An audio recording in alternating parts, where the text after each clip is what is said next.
2. Welcome back to Maxwell Starr's Beer Review. Tonight we're going to take a look at a beer that was sent to me by none other than the great Albino Rhino of Ontario.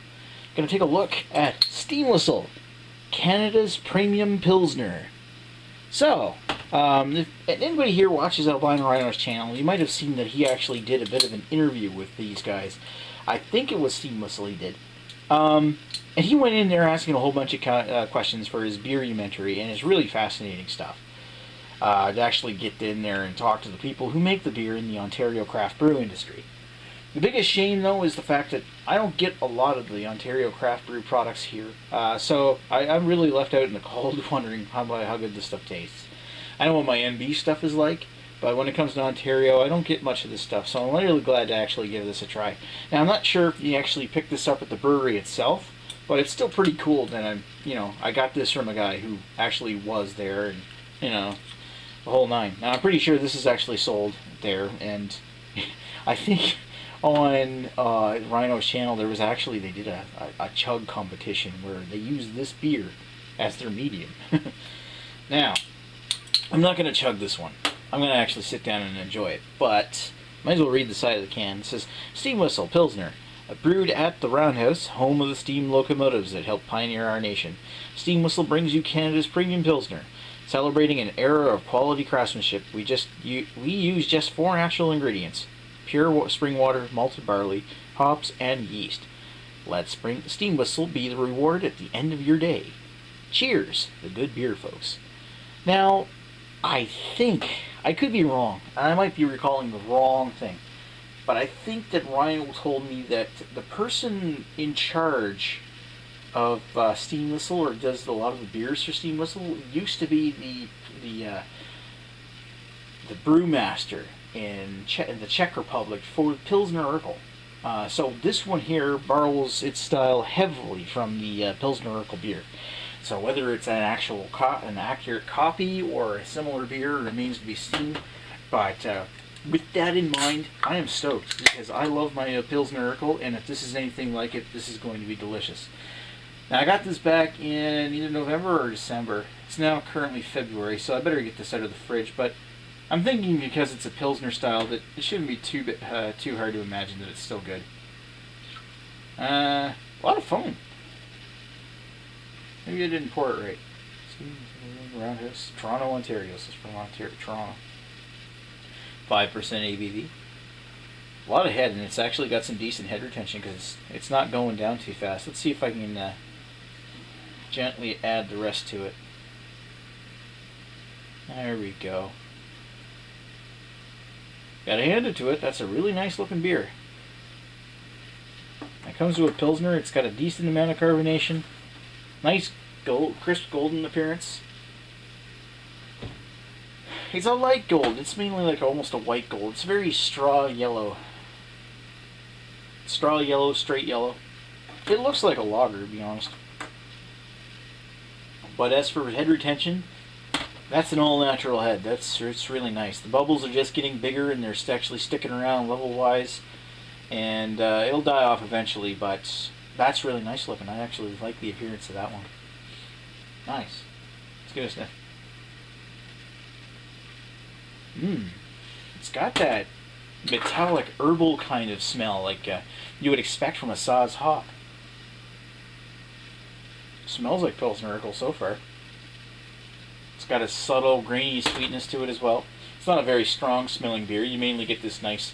The big thing that really catches your nose is that subtle metallic grainy the hop smell. Grassy. But I prefer that. That's actually one thing I really like out of my Pilsners. Let's give it a taste.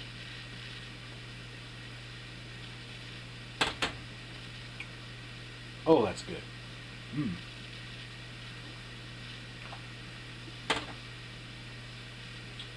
Ooh. The smell carries into the taste. It's got this nice earthy, herbal taste to it.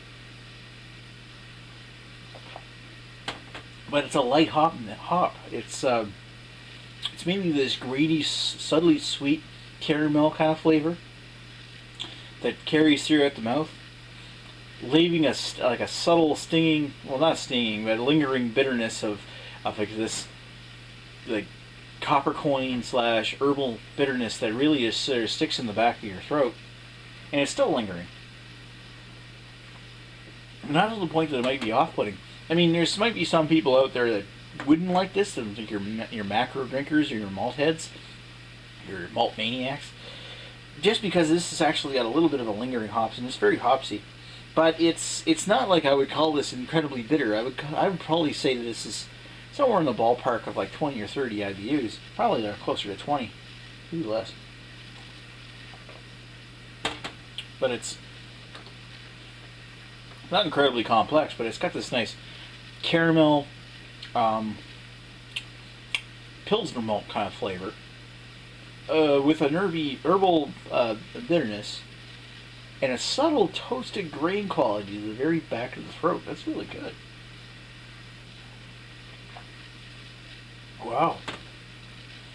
And not only that, the body of this beer is actually really good. And that's one of the things I really like about this, because it's light and fluffy. It doesn't weigh too heavy on your stomach. You could drink. No wonder they chug this over on Rhino's channel. It doesn't sit heavy on your stomach, whereas it's not a very thick beer, not a very heavy beer. This is one you could actually sit down and drink quite a bit of. Wow. I mean, Pilsner Urquell, I gave it 4.5 out of 5 out of. And this one, the thing is, the Pilsner Urquell was heavy. Oh. This one here, light carbonation, light flavor, but all the good flavors are there, and it's just very refreshing. I would imagine if I let this one warm up a bit, and I would imagine if I hadn't let it warm up and drank this ice cold, this would be fantastic. Whew. I'm going to sit down with this one for a bit, and I'll come back with some thoughts.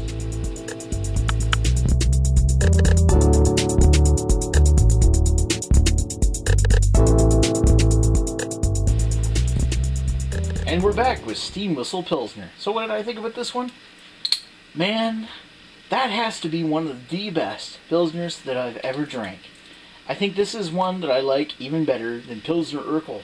And I've always sworn on this channel that when it comes to Pilsners, nothing really beats Pilsner Urquell. I like this better than the... it's just got a nice taste. I like this better than the Creedmoor Springs, even though the Creedmoor Springs had a much softer body to it. The thing is, it's got a nice light body, but it's got all the flavor. It's got all the taste that a Pilsner should have.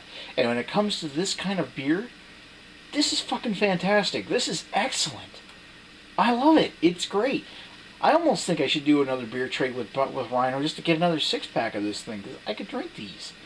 I would really love for my local NB liquor stores to contact these guys and get some more cans of this stuff, because I would drink this. This is one thing that I would keep in my fridge regularly if I could get it on a standard basis. I love it. It's great.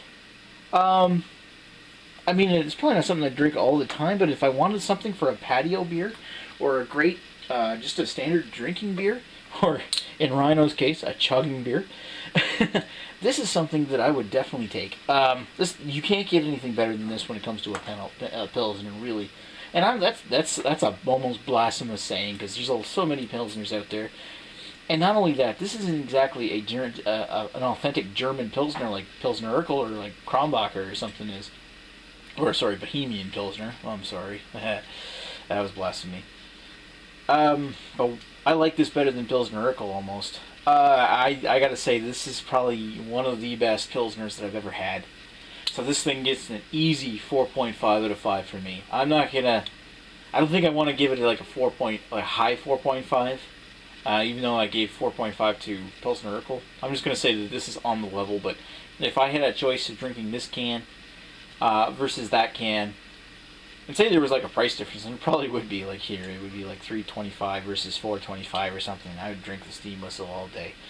This is really good, and I really do wish that we were able to get the Steam Whistle here, just because that's delicious. Such an easy drinking, such a tasty beer. And I hate Pilsners, but I like it. And Neely says that she hates Pilsners and she likes it. I ended up having to give half my glass to her because she thought it was delicious and she doesn't like the style. Like every time I hand her a Pilsner, like when I did my Warsteiner reviews or my Pilsner Urquell review or the Rickards Blonde or something, she just turned her nose up to it saying, hey, that's a Nick thing. Or, sorry, Maxwell Starr thing. Oh, that's nice. That's nice. Well, you do. Anyway. Stouts or nothing. What? Stouts or nothing. Stouts or nothing. She's a malt maniac. Well, you like your IPAs too, don't you? Yeah, well, yeah. But when it comes to your really hopsy lagers like a Pilsner, you don't really like those ones. I just find that most part, they usually taste like pee. Yeah. They taste like pee. I don't know if you heard that, but she said for the most part they taste like pee. Holy don't.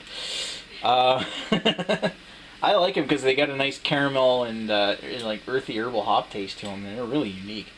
And yeah, I like this one too. No, I gotta give this 4.5 out of 5 for me. So I really enjoyed this. I thoroughly enjoyed this.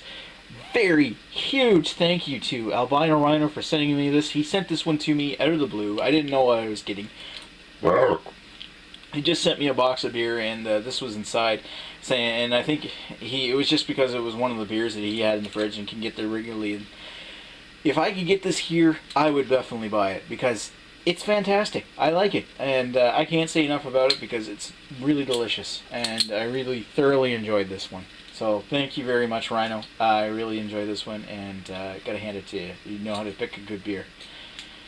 Anyway, everybody, thank you for watching. Feedback is welcome. Like the video if you like it, and thank you for watching especially, and subscribe if you want to see more. So I'll talk to you guys later, and thanks for watching. Bye.